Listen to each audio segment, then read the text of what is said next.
A paz, igreja, a paz dos amados aos irmãos e a todos. Hoje, para a honra e glória do nosso Deus, estamos aqui mais uma vez para pregar, para falar do amor de Deus em nossos corações. Hoje, nós estamos trazendo aqui mais um estudo bíblico com o tema A Armadura de Deus para o Cristão. Glorificado seja o nome do Senhor. Nós leremos o texto que está lá na carta de Paulo aos Efésios, no capítulo 6. Vamos orar. Deus, Pai amado, Pai querido, Pai eterno, louvado e engrandecido seja o teu santo nome. Deus, muito obrigado, Pai, por mais um dia de vida, Senhor. Muito obrigado por mais um maravilhoso dia que tu tem nos dado. Obrigado, meu Deus, por mais uma vez o Senhor nos dá a oportunidade, Senhor, de estarmos aqui ouvindo mais uma vez, Senhor, a tua palavra. Que cada um de nós, Deus, que tirou um tempo para ouvir a tua palavra, possa sair renovado e cheio do teu Espírito Santo. E que o Senhor fale aos nossos corações hoje, meu Deus. Que nós possamos entender a mensagem que o Senhor está colocando em nossos corações. E que o inimigo, meu Deus, não venha a conseguir, meu Deus, impedir, meu Deus, a tua obra, meu Deus, em nossas vidas e em nossos corações. Em nome do Senhor e Salvador Jesus Cristo. Amém. Pai nosso, que estás no céu, santificado seja o teu nome. Venha a nós o teu reino. Seja feita a tua vontade, assim na terra como no céu. O pão nosso de cada dia nos dai hoje. Perdoai as nossas ofensas, assim como nós perdoamos a quem nos tem ofendido. E não nos deixeis cairmos em tentação, mas livrai-nos do mal, porque teu é o reino, o poder e a glória, para sempre. Amém.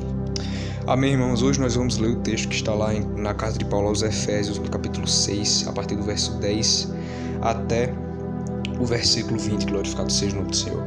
E assim diz a palavra do nosso Deus, no verso 10: Concluindo, fortalecei-vos no Senhor e na força do seu poder. Revesti-vos de toda a armadura de Deus para poderes ficar firmes contra as ciladas do diabo. Porquanto, nossa luta não é contra seres humanos, e sim contra principados e potestades, contra os dominadores desse sistema mundial de trevas, contra as forças espirituais do mal nas regiões celestiais. Por esse motivo, vesti toda a armadura de Deus, a fim de que possais resistir firmemente no dia mau, e havendo batalhado até o fim, permanecereis inabaláveis sem retroceder. Estai, portanto, firmes, trazendo em volta da cintura a verdade e revestindo a couraça da justiça, calçando os vossos pés com a proteção do Evangelho da paz, e embraçando sempre o escudo da fé, com o qual podereis apagar todas as setas inflamadas do maligno. Usai igualmente o capacete da salvação e a espada do Espírito, que é a palavra de Deus. Orai no Espírito em todas as circunstâncias, com toda a petição e humilde insistência. Tendo isso em mente, vigiai com toda a perseverança na oração por todos os santos. Orai do mesmo modo por mim, para que, quando eu falar, seja-me concedido o poder da mensagem, a fim de que destemidamente possa revelar o mistério do Evangelho, pelo qual sou embaixador preso em correntes. Orai para que, permanecendo em Cristo, eu seja usado para falar, como cumpre fazê-lo. Aleluias, que Deus nos dê o discernimento espiritual para que nós possamos entender a sua palavra em nome de Jesus Cristo. Amém. Irmãos, hoje nós vamos ler o texto, hoje nós vamos refletir um pouco, nós vamos meditar sobre o texto que está, o texto que acabamos de ler, que está lá em Efésios, no capítulo 6. Irmãos, é sempre muito importante quando nós vamos ler, refletir numa palavra, é sempre muito importante nós entendermos o contexto dessa palavra, glorificado seja o nome do Senhor. E para tanto nós vamos tentar entender um pouco o contexto da carta de Paulo aos Efésios, no capítulo 6. E para tanto nós vamos dividir a epístola de Paulo em algumas partes. A primeira parte é a saudação e os louvores ao Senhor pelo plano da salvação, que Paulo descreve a partir do capítulo 1, o seu prefácio, do capítulo 1, versos 3 ao 14. E se segue até o verso 14. A parte 2, Paulo já trata da oração para que os cristãos tenham uma vida santa. Na parte 3, em Cristo, todos os crentes do mundo são só um corpo. Esse é o tema tratado pelo apóstolo Paulo. No quarto ponto, Paulo fala sobre o encorajamento para que os crentes andem em Cristo, que vai do capítulo 4, versículo 1 até o capítulo 6, verso 9. Na parte 5, Paulo fala sobre o encorajamento para que os crentes sejam fortes, no capítulo 6, versos 10 ao 17, que é o que nós lemos. Mas também nós lemos a parte 6, que é a oração, é a nossa arma mais poderosa, que vai do capítulo 6, dos versos 2 a 20. Glorificado seja o nome do Senhor. Aleluia, irmãos. Irmãos, Paulo, com essa epístola, Paulo está fortalecendo ainda mais as ideias que ele já havia pregado quando ele fundou a própria igreja em Éfeso, a igreja de Efésios em Éfeso. E uma das razões pela quais Paulo escreve esta carta é para falar melhor, para tratar melhor sobre a salvação para todo mundo, e não apenas uma salvação exclusiva aos judeus. Um assunto que até gerou muita raiva, ira, inveja, contenda entre os judeus que tiveram ciúmes por causa dessa mensagem do Evangelho, né? Uma mensagem para todo mundo e não apenas para um povo restrito, não apenas para um grupo seleto ali de pessoas, mas para todos que quisessem acolher essa mensagem em seus corações.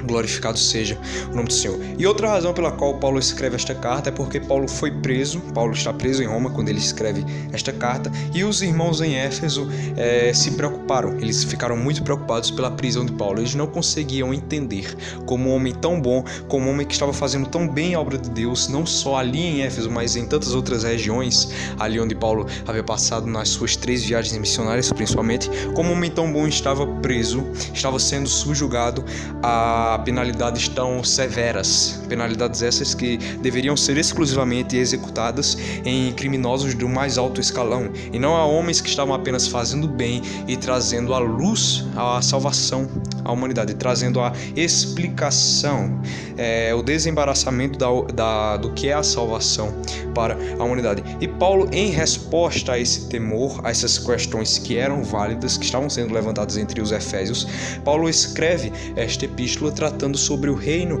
espiritual, tratando sobre o real motivo, o real propósito da sua prisão. E aqui no capítulo 6, já finalizando a sua carta, Paulo, o subtítulo desta sessão na minha Bíblia, a Bíblia King James, é Caminhando com a Armadura. E Paulo aqui, ele já começa o verso 10 falando: concluindo, fortalecei-vos no Senhor e na força do seu poder. Ou seja, Paulo aqui, ele está concluindo, ele está fechando, ele está finalizando um assunto que já está sendo tratado nessa epístola, um assunto de um nível espiritual. Paulo, nessa epístola, ele leva aos seus ouvintes, não só em Éfeso, mas nas cidades circunvizinhas, às quais deveria esta carta também ser lida, como por exemplo na igreja de Colossos. Paulo, nessa epístola, ele leva os seus ouvintes, todos que estavam ali ouvindo ele, para o mundo espiritual. Leva eles à dimensão espiritual, a pensarem como verdadeiros cristãos, como verdadeiras pessoas que foram regeneradas pelo Senhor Jesus. E Paulo conclui toda essa linha de pensamento descrita nos 6 primeiros capítulos nesta parte final, a partir do versículo 10. Ele diz: concluindo, fortalecei-vos no Senhor e na força do seu poder. Ou seja, tudo que Paulo fala nesses primeiros 6 capítulos é fechado com essa frase. A sessão inicia, mas ao mesmo tempo está fechando outra linha de pensamento muito grande, que é a ideia de fortalecei-vos no Senhor e na força do seu poder. Estas são as palavras de Paulo para nós.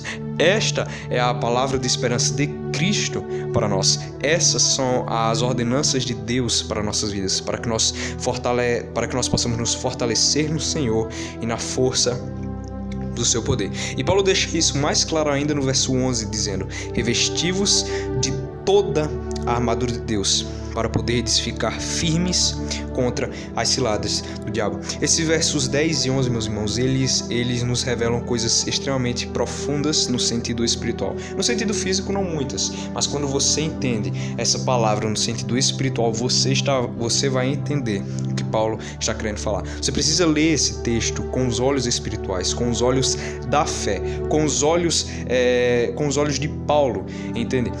Não com os olhos físicos, não com os olhos carnais, mas com os olhos de alguém regenerado pelo Espírito Santo, alguém com os olhos capazes de olhar para cima e entender o mundo espiritual, entender o que se passa no mundo invisível, mas sabe que é tão real quanto o mundo que nós podemos ver, sentir e experimentar com os nossos sentidos, glorificado seja o nome do Senhor.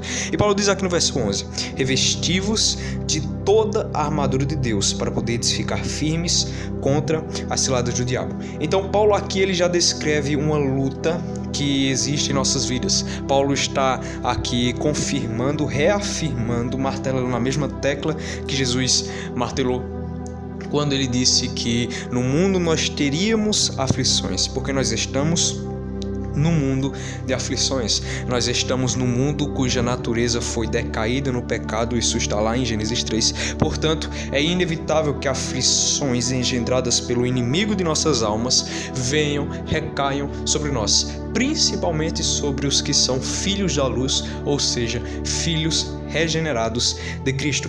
Mas Paulo diz: revesti-vos de toda a armadura de Deus. Ou seja, mesmo em meio a essas guerras, mesmo em meio a esses ataques do diabo para nós, Paulo abre uma saída, Paulo abre uma luz no fim do túnel. Na verdade, Paulo não abre, ele apenas demonstra, ele apenas aponta para essa luz do fim do túnel que está disponível para cada um de nós. Em meio a todas as ciladas, Paulo nos aponta, ele nos afirma, ele nos leva a pensar, a dialogar, a conhecer uma saída, um meio de escape, uma luz no fim do túnel, a nossa salvação. Paulo nos leva a adquirirmos uma defesa contra os ataques do diabo em nossas vidas. E que defesa é essa? Vamos continuar lendo. Paulo diz: revesti-vos de toda a armadura de Deus.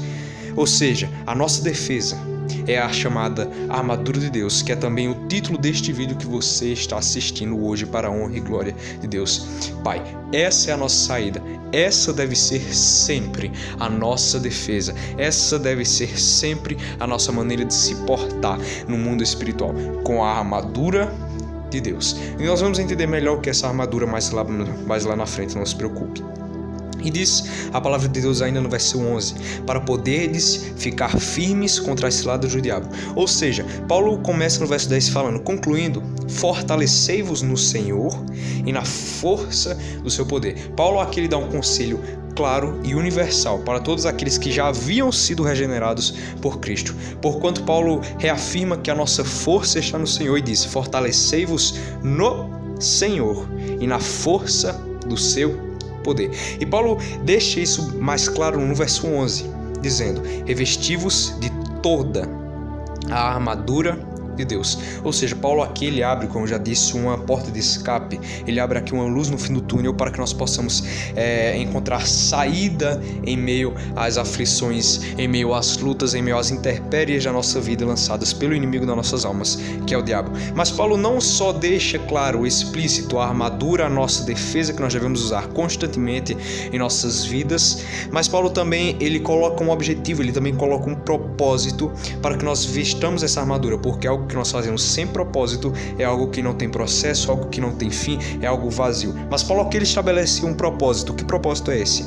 Verso 11, parte B: para poderdes ficar firmes contra as ciladas do diabo. Então Paulo ele deixa aqui claro algumas coisas. Ele deixa claro aqui primeiramente que o diabo ele há de atacar as nossas almas porque ele é o inimigo das nossas almas. Isso não quer dizer que o diabo seja capaz de nos condenar de novo, uma vez que Cristo já nos salvou na cruz, mas isso não impedirá de ainda assim nos atacar, nos perturbar, nos atormentar até o fim de nossas vidas, seja pela morte natural, seja pelo arrebatamento em Cristo Jesus. Então Paulo estabelece aqui uma verdade que todos deveriam entender para saber se posicionar espiritualmente. Ainda que eu e você sejamos salvos em Cristo Jesus, isso não há de impedir que o diabo opere maleficamente contra as nossas almas, porque esse é o dever dele, nos atacar, porque ele ainda tem poder para isso. Não tem poder para nos condenar, uma vez que estamos salvos em Cristo Jesus, mas ele ainda há de nos atormentar até o fim de nossos dias. E Paulo deixa essa primeira verdade claríssima. Só que Paulo não termina por aqui, porque se Paulo terminasse nisso, isso significaria uma derrota. Mas Paulo ele fala das ciladas do inimigo, mas o foco, o propósito dele não é isso. O propósito dele nessa sessão, nessa parte da epístola dele, é mostrar uma saída, um meio, uma defesa contra essas ciladas. É importante notar que Paulo não está proclamando, ele não está anunciando, ele não está apontando uma saída para que nós não venhamos a sofrer, para que nós venhamos a evitar as ciladas do diabo, as tentações, as flechas, os dardos inflamados do maligno. Mas Paulo está abrindo aqui um caminho, mas Paulo está abrindo aqui uma luz no fim do túnel para nós, para que nós possamos resistir às ciladas do diabo. Ou seja, nós não estamos isentos dos ataques do diabo, mas nós podemos ficar protegidos contra ele. Só que essa proteção não quer dizer que eles não virão. Essa proteção quer dizer que eles não afetarão a nós. Essa proteção significa que os ataques do diabo, ainda que lançados, não terão efeitos contra nós. Entende? Essa é a ideia da armadura. A armadura não está de enfeite, a armadura ela é necessária, ela se mostra, ela se demonstra necessária na vida de todos os cristãos. E essas são algumas verdades que Paulo estabelece já de princípio aqui no verso 11. E Paulo diz: revesti-vos de toda a armadura de Deus, para poderes ficar firmes contra as ciladas do diabo.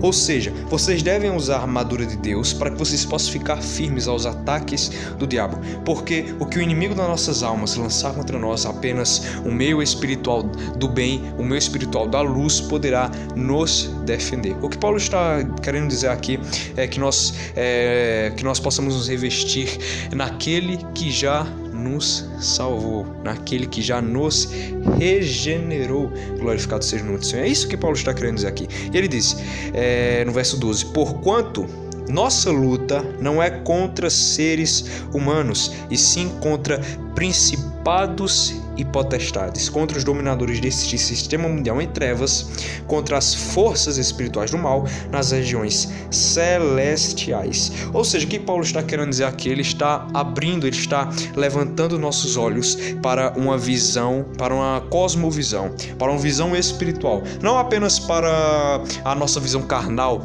para a nossa visão natural, mas para uma visão que enxerga muito além e com um propósito muito maior, que é o nosso olhar espiritual. É olhando para o mundo invisível, mas com a certeza, com a ideia plantada em nossa mente que o mundo é invisível, ele é real e ele tem poder sobre o nosso mundo físico. É isso que Paulo está querendo dizer aqui. E ele ergue nossos olhos para que nós possamos entender a compreensão espiritual de que o nosso adversário, de que o inimigo das nossas almas não está entre nós, ou seja, não é humano. Não é gente como a gente, não é um ser de carne, mas é o diabo. É um ser espiritual. E apenas os que foram regenerados por Cristo podem entender isso, porque Cristo é quem abre os olhos espirituais de seu povo. É Cristo que abre a nossa cosmovisão, é Cristo que nos faz perceber as movimentações espirituais do mal, mas é também Cristo que nos faz bradarmos com certeza, com segurança, com fé e com firmeza: se Deus é por nós, quem será contra nós? Glorificado seja o nome do Senhor.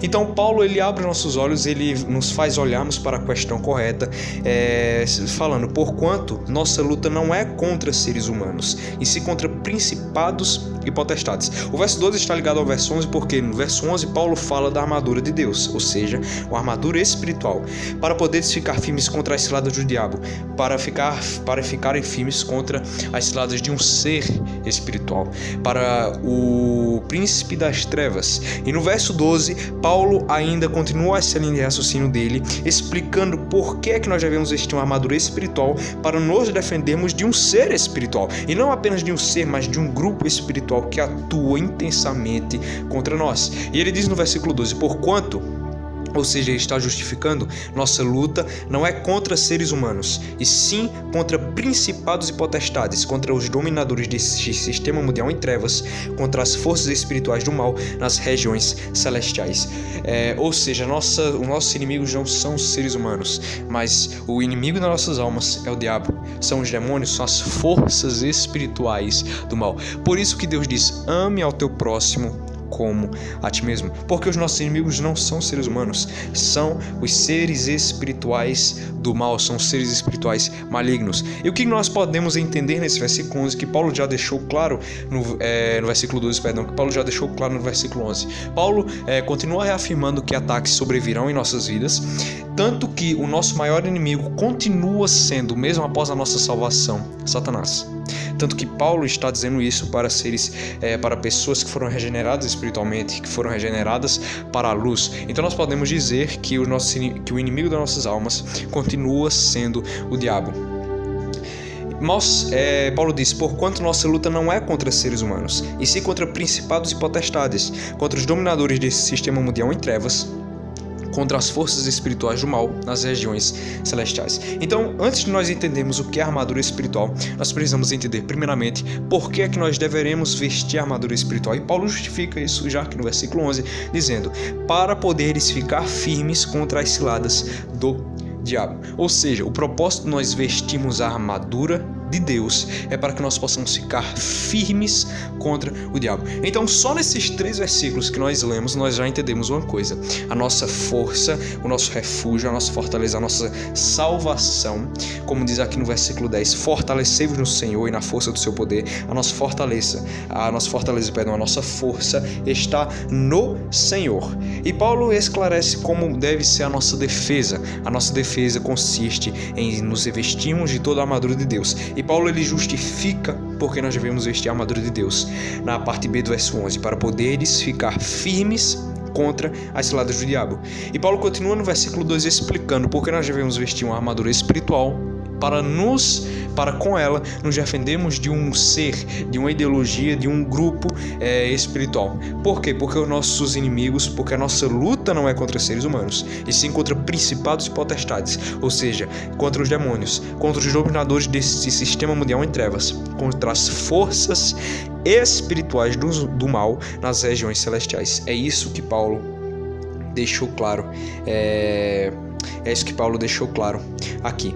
E há uma analogia que o reverendo Augusto Nicodemos fala da Segunda Guerra Mundial sobre o dia D e o dia V. O que foi o dia D? O dia D foi quando as tropas dos aliados desembarcaram na Normandia. Nesse dia, de acordo com historiadores, de acordo com os próprios aliados naquele momento, aquele dia, aquele efetivo que conseguiu voltar ao continente europeu, quebrou a espinha dorsal da Alemanha nazista e ali fundou as bases para a derrota da Alemanha nazista. Ou seja, o dia D foi o dia em que a Segunda Guerra Mundial mudou de vez. O rumo da Segunda Guerra Mundial virou, a mesa literalmente virou para o lado dos aliados. E a partir dali não foi uma incerteza, não era mais uma possibilidade a vitória dos aliados. Era apenas uma questão de tempo. Se era uma questão de tempo, era uma certeza. Era só esperar e continuar lutando para que esse propósito que já estava prefixado de acordo com os últimos resultados, de acordo com a estratégia que eles estavam observando ali. Então era só eles continuarem lutando até conseguirem. E esse dia em que eles conseguiram a vitória foi o chamado dia V, que foi no ano seguinte, em 1945, com a rendição do Japão perante os Estados Unidos. Então, levando ao âmbito espiritual, nós estamos de acordo com o reverendo Augusto Nicodemos, nós estamos entre o dia D e o dia V. Mas aí você me pergunta, mas o que foi o dia D? O dia D, meu caro irmão, foi o dia em que Jesus Cristo morreu na cruz pelos nossos pecados. Foi o dia em que Jesus Cristo morreu para nos salvar, para nos libertar dos nossos pecados. Esse foi o dia D. Esse foi o dia em que Cristo quebrou a espinha dorsal de Satanás, de todo o reino espiritual das trevas, todo o reino espiritual do mal que governa, que domina este mundo. Esse foi o dia D. Mas o dia V ainda virá. Nós estamos, de acordo com Augusto Nicodemos, nós estamos entre o dia D e o dia V. O dia D, portanto, foi o dia em que Cristo nos salvou, nos libertou dos nossos pecados na cruz do Calvário, e o dia D será o dia da nossa vitória definitiva, o dia que Cristo voltará e nós poderemos, enfim, reinar em paz com Ele. Poderemos, então, desfrutar, não de uma temporária paz, como nós vemos hoje, mas de uma eterna paz. Nós poderemos gozar de alegria e paz sem fim, como é descrito principalmente em Apocalipse, mas em outros textos também, como Daniel, por exemplo. Mas, enfim, levando ao âmbito espiritual, nós estamos então entre o dia D e o dia V. Então nós podemos observar algumas coisas, na verdade, com essa analogia, né? Com essa comparação de acontecimentos. Assim como na Segunda Guerra Mundial, o dia D na Segunda Guerra Mundial representou a vitória por questão de tempo para os aliados. O dia D, no sentido espiritual, ou seja, o dia em que Cristo morreu na cruz por nós, decretou a definitiva vitória de Jesus. Decretou quando ele esmagou a cabeça da serpente na cruz do Calvário, a definitiva vitória de Cristo.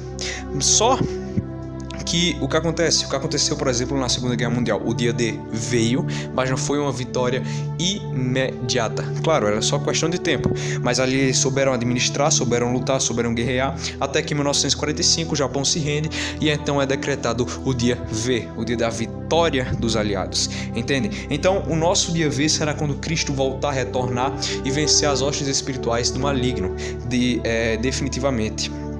Então o que nós podemos entender com essa analogia, meus irmãos? Nós podemos entender que se nós estamos entre o dia D e o dia V, primeiramente, o nosso dia D já aconteceu, ou seja, nós já somos vitoriosos. Como disse Paulo, o próprio Paulo, na Epístola aos Romanos, no capítulo 8, somos mais que vencedores em Cristo Jesus. Nós somos mais que vencedores. Nós podemos entender isto, que nós somos mais que vencedores. Ou seja, o nosso dia D já aconteceu, que foi justamente o dia em que Cristo nos salvou dos nossos pecados. Foi justamente o dia em que Cristo nos libertou, Cristo nos tirou do lamaçal de pecado. O nosso dia D já aconteceu, mas nós já estamos entre um período muito importante que é o chamado, que é a chamada santificação, que é entre o nosso dia D e o nosso dia V. E nesse momento o diabo ele já perdeu em nossas vidas. Mas como eu já disse, como já foi refletido aqui mediante os 3 versículos que nós já lemos, ainda que Satanás não consiga nos condenar novamente, porque Cristo já nos salvou naquela cruz, ele ainda vai tentar tornar o mais pesado ainda possível a nossa jornada. Assim como os nazistas, mesmo após o dia D, demoraram para se render. Porque a linha de raciocínio deles era a seguinte: tudo bem, o dia D chegou e os aliados conseguiram desembarcar novamente no continente, mas nós ainda podemos causar o total de destruição maior possível. E foi o que eles fizeram. Eles viram o dia D, mas até o dia em que eles se renderam definitivamente, eles continuaram a causar o máximo de destruição possível. E assim é Satanás em nossas vidas. Mesmo com a queda dele definitiva, mesmo com a sua derrota definitiva pregada na cruz do Calvário, ele ainda vai tentar ao máximo usufruir de seu poder para tentar nos trazer destruição, porque o que ele faz é roubar, matar e destruir. Essa é a sua natureza e ele nunca vai mudar, jamais ele vai mudar. Então ele sabe que ele já perdeu, mas ele sabe que ainda que ele tenha perdido, ele ainda tem poder para tentar fazer difícil a nossa jornada e, se possível, tentar fazer tropeçar, cair os que estão tentando chegar, sobreviver, perseverar ao nosso tão esperado dia V. Esse é o nosso período, esse é o processo em que nós estamos vivendo, entende, meus irmãos? Então, para isso é necessário que nós possamos estar firmes, porque primeiramente o nosso dia D já aconteceu, Cristo morreu na cruz do Calvário por nós, mas ainda há um caminho, ainda há um processo, não de vitória, mas para que nós possamos chegar ao local ao lugar que nós possamos chegar ao estado que é o estado espiritual que nos está reservado, que é a paz em Cristo Jesus. É a paz de Deus em nossa vida. Então nós já fomos salvos, Cristo já morreu na cruz por nós, mas ainda há um processo, ainda há uma caminhada que Satanás vai tentar dificultar ao máximo, mediante todo o poder, todos os recursos espirituais que ele dispõe. Mas para que nós possamos ficar firmes, para que nós possamos nos defender e assim prosseguimos firme em nosso caminho até o nosso dia V, quando Cristo retornar em glória e nos ressuscitar, e que nós assim poderemos cear com ele, nos banquetear e proclamarmos a nossa vitória definitiva em Cristo. Para que nós possamos perseverar até o fim, nós precisamos vestir a armadura de Deus. Entendem, meus irmãos? Por isso é que nós podemos dizer que a armadura de Deus é uma armadura de defesa, porque Cristo já venceu por nós e nós já estamos caminhando rumo à vitória. Mas o que nós precisamos fazer agora? Nós precisamos nos defender contra as ciladas do diabo. Glorificado seja o nome do Senhor. No verso 13 diz: por esse motivo, vesti toda a armadura de Deus, a fim de que possais resistir firmemente no dia mau, e havendo batalhado até o fim, permanecereis inabaláveis, sem retroceder. Glória a Deus. Então, meus irmãos, nesses 4 versículos que nós lemos, o 10, o 11, o 12 e o 13, que Paulo fala, vamos relembrar esses versos. Concluindo o verso 10, fortalecei-vos no Senhor e na força do seu poder. Verso 11: revesti-vos de toda a armadura de Deus, para poderes ficar firmes contra as ciladas do diabo. Verso 12: porquanto nossa luta não é contra seres humanos, e sim contra principados e potestades, contra os dominadores desse sistema mundial em trevas, contra as forças espirituais do mal nas regiões celestiais. E verso 13: por esse motivo, vesti toda a armadura de Deus, a fim de que possais resistir firmemente no dia mau, e havendo batalhado até o fim, permanecereis inabaláveis, sem retroceder. Glorificado seja o nome do Senhor. Então o que nós já entendemos até aqui? Nós entendemos que Cristo já morreu por nós, ou seja, que Ele já venceu por nós, mas que há um processo, há uma luta, há uma caminhada até que nós possamos chegar ao nosso dia V, ou seja, ao dia em que Cristo voltará e reinará eternamente nos céus e na terra, ou seja, em tudo que há, em tudo que poderá vir a existir. Mas há um processo, há uma jornada, há uma caminhada, e Satanás vai tentar dificultar ao máximo essa caminhada, ou seja, a armadura de Deus, ela é um escape para que nós possamos resistir ao que Paulo diz aqui, o Paulo chama no verso 13 de dia mau, ou seja, a armadura de Deus é uma armadura de defesa. Não é uma armadura de ataque, porque nós já vencemos. Cristo já venceu em Cristo Jesus.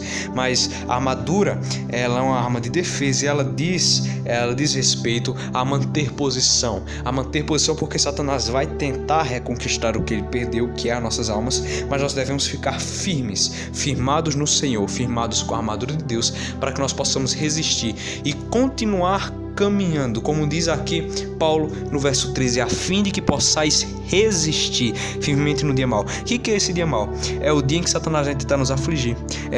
Aqueles dias que Satanás vai enviar suas flechas, os seus dardos perante nós. Mas se nós estivermos preparados, esses dardos virão sobre nós, mas não prevalecerão sobre nós. Essa é a grande diferença. Então esse é o dia mau. E Paulo continua: e havendo batalhado até o fim, permanecereis inabaláveis, sem retroceder. Ou seja, a armadura de Deus, ela nos faz só prosseguir, jamais retroceder. Com Deus não existe retroceder. Pode existir parar, pode existir pausar, mas nunca vai existir retroceder. Com Deus você só avança. Mas você só pode avançar se você estiver preparado em Deus. Você só pode avançar se você estiver posicionado em Deus. E o que é estar posicionado em Deus? É vestir, é se apossar da armadura de Deus para a sua vida. Glorificado seja o nome do Senhor.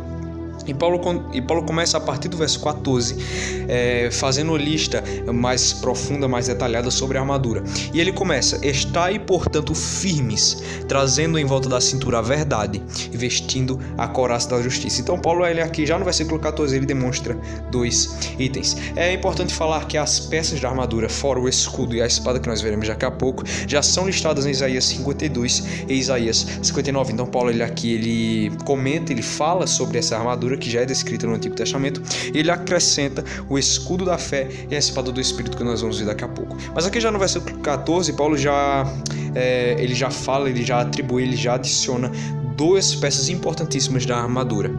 E ele começa: estai, portanto, firmes, trazendo em volta da cintura a verdade. O que estava em volta da cintura, meus irmãos, naquela época, na armadura de soldado, era o cinto.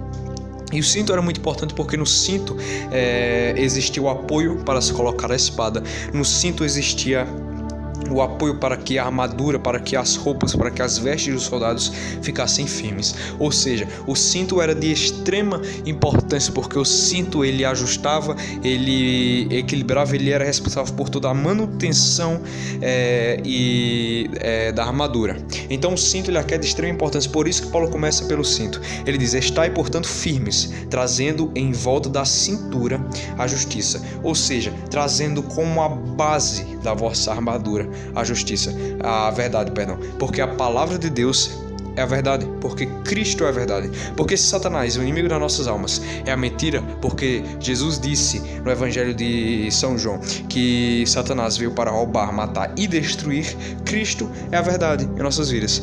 Cristo trouxe justiça, a justificação através da cruz do Calvário para as nossas vidas. Por isso que Paulo começa pelo cinto dizendo: olhem, primeiramente vocês precisam estar revestidos, firmes, trazendo em volta da cintura, ou seja, trazendo como a base em suas vidas, na sua armadura, a verdade, porque a verdade é a base. A verdade é a base da nossa vida com Deus. A verdade é a base da armadura de Deus. A verdade é aquela que vai regular toda a armadura do Senhor. E Paulo continua na parte B. E vestindo a couraça da justiça. E vestindo a couraça da justiça. Essa justiça aqui, irmãos, é a própria justificação pela fé de Cristo Jesus através da cruz do Calvário. É a própria justificação que Cristo Jesus nos ortogou. Não é uma justiça própria, porque se assim fosse, seríamos salvos pelos nossos atributos, pelos nossos méritos, mas aqui a justiça é a justificação de Jesus através da cruz do Calvário para nós. Ou seja, a couraça da justiça fala sobre ficarmos firmes, nos apossando, tomando posse justamente da justiça, justamente da justificação de Jesus Cristo através da cruz do Calvário para nossas vidas. É a justificação através da fé, que é mais aprofundado, que é mais falado, é mais tratado por Paulo na carta dele aos Romanos. Mas Paulo diz: estai, portanto, firmes, trazendo em volta a cintura, da cintura a verdade, e vestindo a couraça da justiça. Versículo 15: calçando os vossos pés com a prontidão do evangelho da paz. Ou seja, o que Paulo fala aqui no versículo 15? Ele fala: calçando os vossos pés com a proteção do evangelho da paz. Como disse já as escrituras no Antigo Testamento: bem-aventurados os pés daqueles que anunciam as boas novas pelos montes. É mais ou menos essa a passagem. Então o que o apóstolo Paulo está querendo dizer aqui no versículo 15, a terceira peça da armadura que Paulo fala aqui, é calçar os nossos pés com a proteção do evangelho da paz. É o próprio evangelismo, é espalhar essa mensagem que é colocada aqui por Paulo como a sandália dos nossos pés, né? Como já dissemos, né, que foi dito aqui, bem-aventurados os pés daqueles que anunciam as boas novas. Ou seja, a prontidão do evangelho da paz, a prontidão para anunciar o evangelho, a prontidão para viver de acordo com o evangelho, para andar, para seguir de acordo com o evangelho, porque a nossa base deve ser o evangelho. E se andarmos segundo o evangelho, não andaremos vacilantes. Ao contrário, andaremos firmes, andaremos literalmente marchando em Cristo, certos de nossa vitória definitiva, em nome de Jesus. E Paulo diz aqui no versículo 15: calçando os vossos pés com a proteção do evangelho da paz. Calcem os vossos pés com a proteção do evangelho da paz, porque vocês precisam andar com o evangelho como base, como proteção para os vossos pés, porque se nós andarmos com a palavra sendo a nossa base, então nós poderemos ir firmes, nós poderemos marchar sem medo, porque a nossa base está em Cristo, a nossa casa está firmada sobre a rocha e, portanto, ela não cairá. Glorificado seja o nome do Senhor. É isso que Paulo está falando aqui no versículo 15. Essa é a verdade que Paulo trata aqui no verso 14. Essa é a justiça que Paulo também trata no verso 14. É a ideia do evangelho. A ideia do evangelho precisa estar pregada em nós. A ideia do evangelho precisa ser as sandálias, ou seja, precisam ser aquelas que vão sustentar o nosso passo. Porque nós só poderemos então andar firmes em Deus se nós andarmos segundo o seu evangelho, segundo a sua salvação, segundo a sua própria carta de amor que ele mesmo escreveu para nós através de Cristo Jesus na cruz do Calvário. Glorificado seja o nome do Senhor. Verso 16: embraçando sempre o escudo da fé, com o qual podereis apagar todas as setas inflamadas do maligno. Paulo aqui ele deixa bem claro a peça da armadura que é o escudo, que Paulo diz que é o escudo da fé, com o qual podereis apagar todas as setas inflamadas do maligno. E sabe, irmãos, essa palavra, esse nome que Paulo dá aqui, o escudo da fé, esse nome aqui ele não está de enfeite, esse nome aqui ele tem um significado, porque é só através da fé que nós podemos vencer o nosso adversário, é só através da fé que nós poderemos vencer o inimigo de nossas almas, é só através da fé que nós poderemos vencer Satanás. Glorificado seja o nome do Senhor. É por isso que Paulo disse: embraçando sempre o escudo da fé. O que é embraçar sempre o escudo da fé? Estar sempre com o escudo da fé apostos, é estar sempre com o escudo da fé conosco, para que quando Satanás vá lançar os seus dados, as suas setas inflamadas contra nós, o nosso escudo poderá então nos proteger. É pela fé que nós poderemos nos defender, nos proteger das ciladas do maligno. E ele diz: embraçando sempre o escudo da fé. Parte B: com o qual podereis apagar todas as setas inflamadas do maligno. Ou seja, é pela fé. Fé em quem? Fé em Jesus.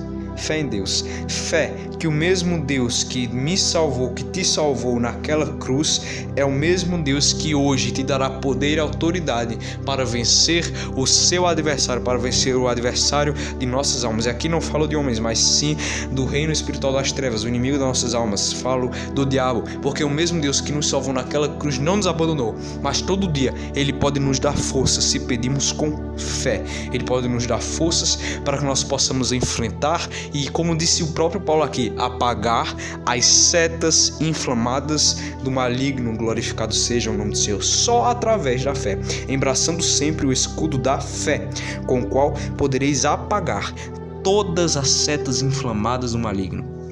Verso 17: usai igualmente o capacete da salvação e a espada do Espírito, que é a palavra de Deus. Vamos focar um pouco nessa parte. Usai igualmente o capacete da salvação. Usai igualmente o capacete da salvação. O que é esse capacete da salvação? Esse capacete da salvação, meus irmãos, não é a ideia necessariamente de ser salvo, porque nós já fomos salvos em Cristo, mas é a certeza da nossa salvação, é a certeza da justificação pela fé. E aqui a fé é atribuída mais uma vez, porque o capacete faz? Ele protege.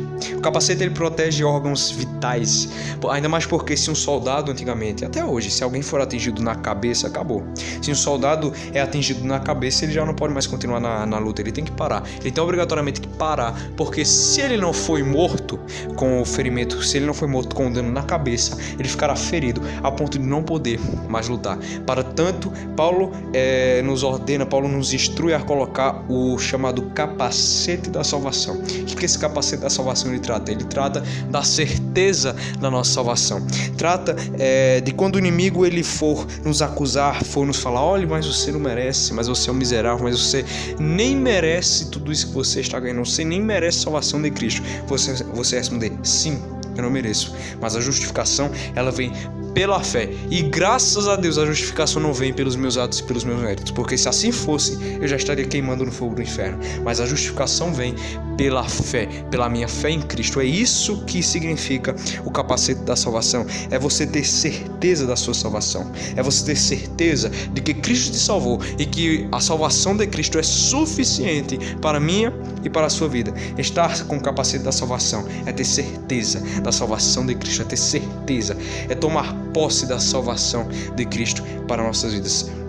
É poder perseverar nessa ideia, para que quando o inimigo ele venha lançar dúvidas em nossos corações, porque muitas vezes Satanás lança dúvidas em nossos corações, nós possamos dizer: eu sou salvo em Cristo Jesus, e a justificação é pela fé, porque Deus amou o mundo de tal maneira que deu seu Filho unigênito, para que todo aquele que nele crê não pereça, mas tenha vida eterna. E olha só, Satanás, eu creio, portanto eu sou salvo pela minha fé em Jesus Cristo. Glorificado seja o nome do Senhor. Esse é o capacete da salvação. É você perseverar na ideia da sua salvação. Não duvide da sua salvação. Não duvide. Se você entregou com fé, com humildade, com sinceridade a sua vida a Jesus, se você se arrependeu verdadeiramente dos seus pecados, creia na sua salvação.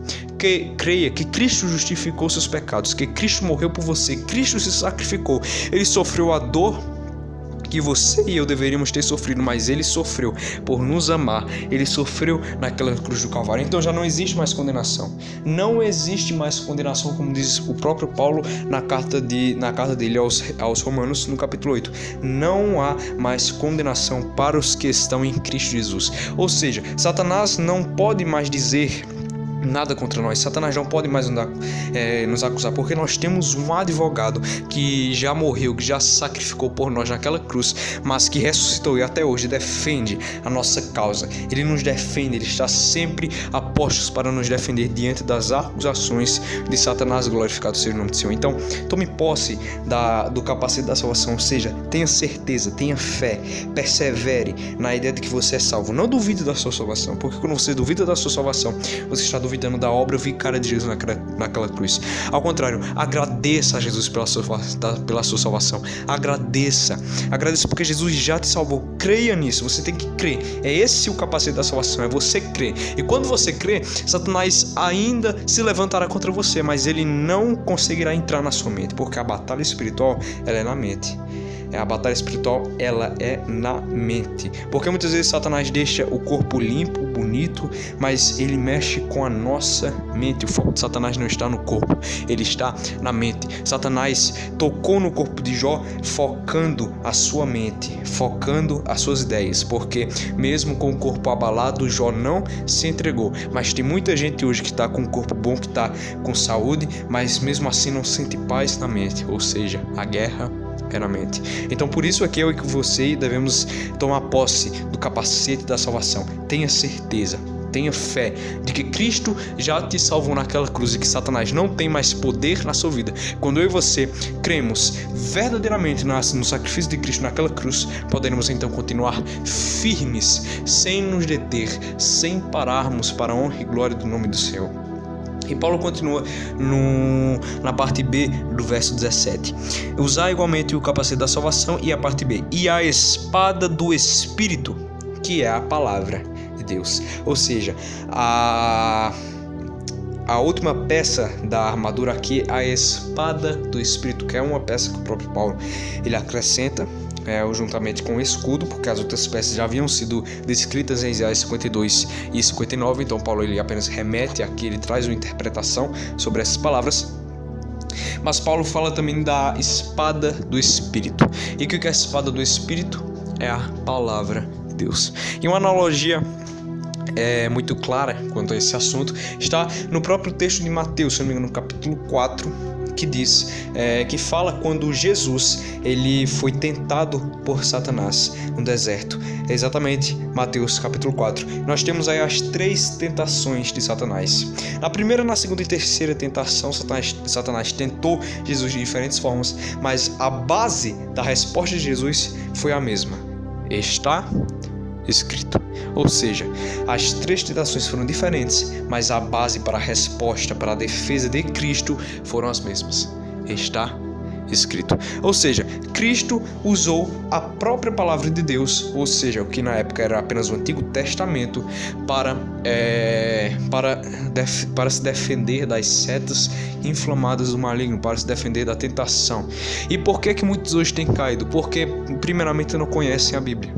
Primeiramente não conhecem a palavra de Deus, porque se conhecessem, poderiam dizer às tentações do maligno: está escrito, está escrito, está escrito. Como o próprio Jesus disse, as 3 citações de Jesus foram lá no texto de Deuteronômio. Jesus continuou dizendo: está escrito. Ou seja, Jesus usou a própria palavra de Deus como argumento contra Satanás. Mas por que Satanás tinha tido tanta facilidade para tentar os filhos de Deus? Como é que Satanás tinha tido tanta facilidade para entrar nas igrejas? Porque os cristãos não conhecem mais a Bíblia. Se conhecêssemos, não cairíamos perante as ciladas de Satanás. Se conhecêssemos a palavra de Deus, se conhecêssemos o que está dentro da Bíblia, não cairíamos perante as tentações de Satanás. Porque quando Satanás viesse com seus falsos ensinos, com seus enganos, com as suas tentações, bastava nós responder: está escrito. Porque quando muitas vezes Satanás lança uma tentação, quando nós, por exemplo, quando nós já estamos passando por um dia difícil e vem aquela perturbação, vem aquela pessoa te atormentar, te perturbar, o que o inimigo fala para você dentro da sua mente? Olha, responde a ele, xinga ele. Você já está tendo um dia péssimo. O que essa pessoa está que direito essa pessoa tem de chegar em você e ficar lhe atormentando? Xinga ela, responde a ela. O que você faz? Você proclama: está escrito. Mas porque muitos de nós hoje não têm proclamado a palavra de Deus na hora H, na hora em que nós mais precisamos, porque não conhecemos mais a palavra do nosso Deus. E vamos ler o que está lá na segunda carta de Paulo aos Timóteo,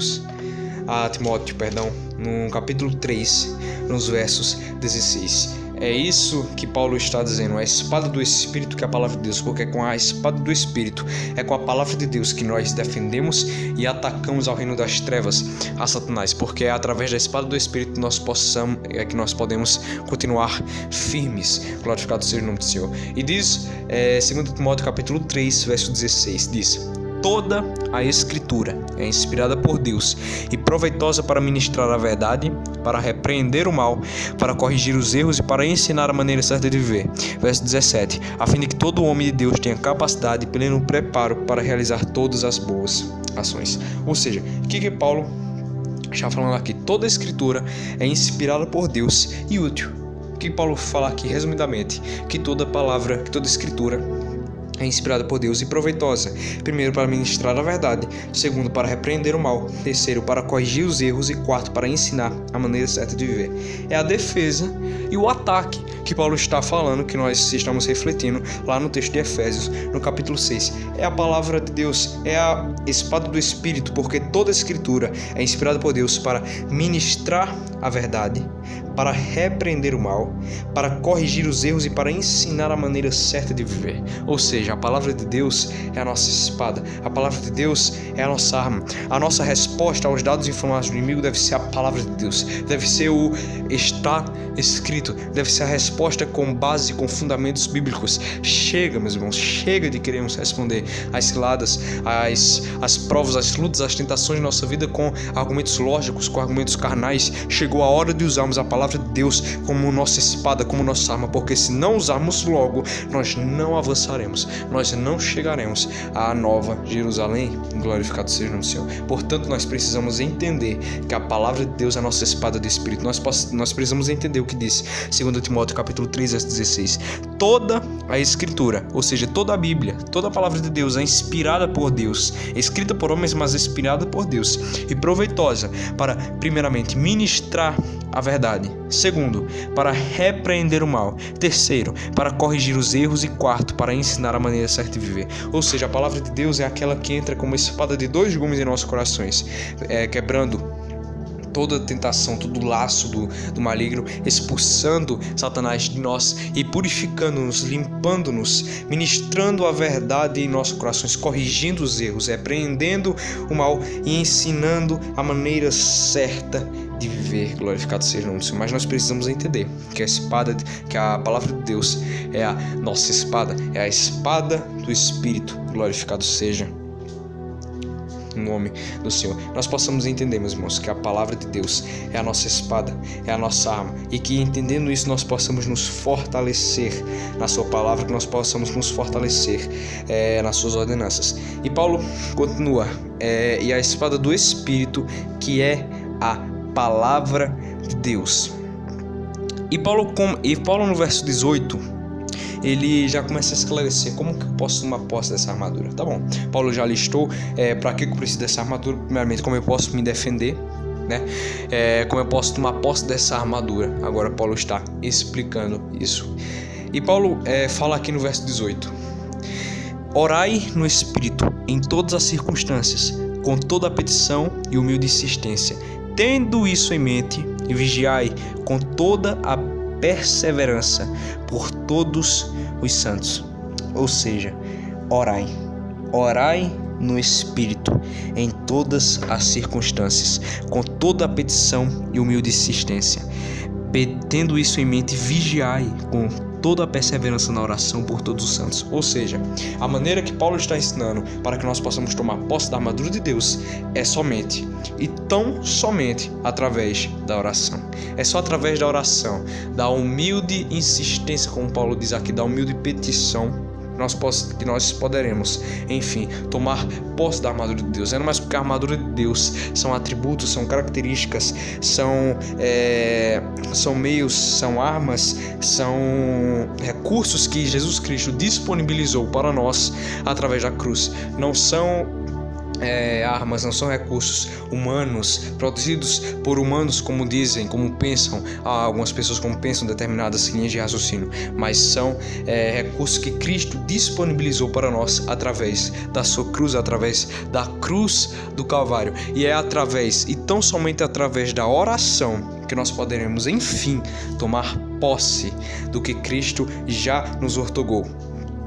É isso mesmo, exatamente tomar posse do que Cristo já nos outorgou através da cruz do Calvário. Mas para tanto nós precisamos orar pedindo para que Deus nos fortaleça, pedindo para que Deus nos outorgue a sua armadura. Para que nós possamos tomar posse da armadura de Deus, nós precisamos orar, porque Deus está atento, Deus está disponível a qualquer hora que nós precisarmos, que qualquer hora que nós pedimos a Ele, Deus vai estar disponível. E não apenas Ele vai estar disponível, mas Ele vai estar desejoso em nos responder. Ele quer que nós nos encontremos com Ele em oração, pedindo: Deus, me fortalece, Deus, dá-me, meu Deus, a tua armadura, meu Deus, porque eu compreendo que é só através da tua armadura que eu poderei resistir firmemente contra as ciladas do inimigo. Mas é só através da armadura de Deus que nós poderemos, enfim, nos proteger das ciladas do inimigo. E Paulo diz: orai no Espírito em todas as circunstâncias, com toda a petição e humilde insistência. Tendo isso em mente, vigiai com toda a perseverança na oração por todos os santos. Ou seja, orai no Espírito. O que é orar no Espírito? É orar em todo momento. Paulo nos proclama uma vida de oração. Como diz a primeira carta de Paulo aos Tessalonicenses, capítulo 5, verso 17: orai sem cessar, ou em outras versões, orem sempre. Paulo nos convida a viver uma vida de oração. Não é apenas orar um momento do dia, não é apenas orar quando acorda, ou quando vai dormir, ou na hora do culto, como alguns têm feito. Não, é viver uma vida de oração. É viver um verdadeiro relacionamento com Deus. E isso diz respeito a uma vida de oração. É isso que é orar no Espírito. É orar em casa, é orar no trabalho, é orar no colégio, é orar na rua, é orar em qualquer lugar onde você estiver. Não precisa ser de olhos fechados, não precisa ser ajoelhado. Não, é você orar no Espírito, é você orar na sua mente, porque você precisa ocupar a sua mente, acima de tudo, com as coisas de Deus. Antes de tudo, com as coisas de Deus. Porque se você encher a sua mente, se você popular a sua mente com as coisas do alto, com as coisas de Deus, Satanás não terá mais espaço em sua vida. E Paulo nos convida a vivermos uma vida de oração, porque Paulo compreende que nós entendemos que uma vida de oração é necessária para que nós possamos prosseguir firmes, não apenas orando por algumas causas, não orar em todas as circunstâncias, orar quando está bom, orar quando está ruim, porque no bom ou no ruim Deus vai estar lá, Deus vai estar querendo falar conosco. No bom ou no ruim Deus vai estar desejoso em falar com a sua noiva, em falar com a sua igreja. Glorificado seja o nome do Senhor. É esse o convite de Paulo: orai no Espírito.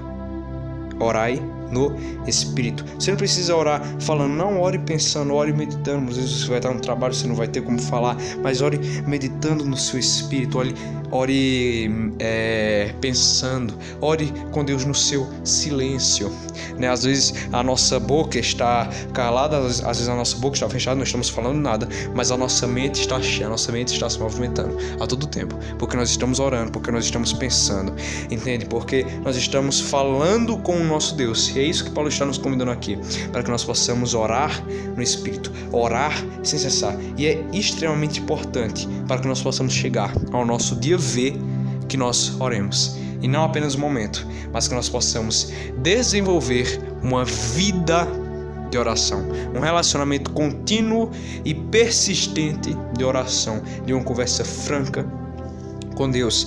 E ele diz no verso 19: orai do mesmo modo por mim, para que quando eu falar seja-me concedido o poder da mensagem, a fim de que destemidamente possa revelar o mistério do Evangelho. Ou seja, Paulo termina pedindo para que os irmãos em Éfeso, nas cidades circunvizinhas, a quais essa carta também seria lida, para que orassem por ele, para que o apóstolo tivesse força para proclamar a palavra. E ele nos deixa esse ensinamento, que nós devemos orar pelos nossos líderes, pelos nossos pastores, pelos nossos pregadores, para que eles possam ter forças, para que eles possam ter determinação, ter coragem, ter forças para que possam pregar a palavra de Deus. Então nós devemos orar pelos nossos líderes, pelos nossos pastores, para que eles possam continuar firmes, porque as nossas vidas muitas bênçãos vêm pelas intercessões, pelas orações. Glorificado seja o nome do Senhor. E Paulo disse no verso 20: pelo qual sou embaixador preso em correntes, orai para que, permanecendo em Cristo, eu seja ousado para falar, como me cumpre fazer. Então, que nós também possamos orar pelos nossos mestres, orarmos pelos nossos pastores, orarmos pelos nossos líderes, orarmos pelos nossos pregadores, para que eles possam continuar a ter forças, para que Deus possa continuar a levantar eles, para que eles possam ter, para que eles possam continuar desenvolvendo essa vida, essa caminhada cristã, proclamando com fervor a palavra de Deus. Então, meus irmãos, finalizando a mensagem, já vai em 1 hora ouvido, glorificado seja o nome do Senhor. Finalizando a mensagem, o que Paulo está nos proclamando? Paulo está nos convidando a uma vida de oração. E é através de uma vida de oração que nós poderemos nos apossar, tomar posse da nossa armadura. É através da nossa vida de oração que nós poderemos então tomar posse, nos apossar da salvação para as nossas vidas. Glorificado seja o nome do Senhor para todos sempre. Então, que nós possamos pedir a Deus a armadura. Nós vamos orar pedindo a Deus para que Ele nos entregue a sua armadura. E todo dia você vai precisar orar pedindo a Deus que Ele entregue a sua armadura, porque é só através da armadura do crente que você poderá chegar ao dia V. Nós já passamos o nosso dia D, a nossa vitória já veio, mas há um processo, uma questão de tempo até que Cristo venha, retorne, que nós possamos reinar em plena paz e santo gozo na sua presença para todos sempre. Então vamos orar. Pai nosso que estás no céu, santificado seja o teu nome, venha a nós o teu reino, seja feita a tua vontade, assim na terra como no céu.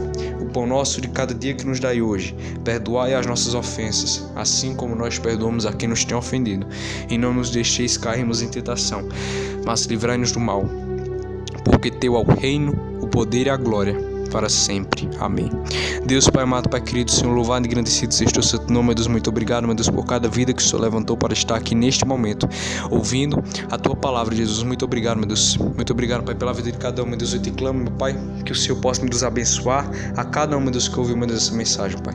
Senhor Jesus, nós te oramos, Pai, para que o Senhor, meu Deus, nos dê força, meu Deus, para que nós possamos nos apossar, meu Pai, da tua armadura, meu Deus, da armadura de Deus. Que todo dia, meu Pai, nós possamos ter certeza da nossa salvação. Que todo dia a nossa base seja a verdade. Que todo dia os nossos pés sejam calçados com o Evangelho, para que nós possamos continuar andando firmes, marchando na tua salvação, na tua carta de amor que tu escreveste para nós através da cruz do Calvário, Senhor.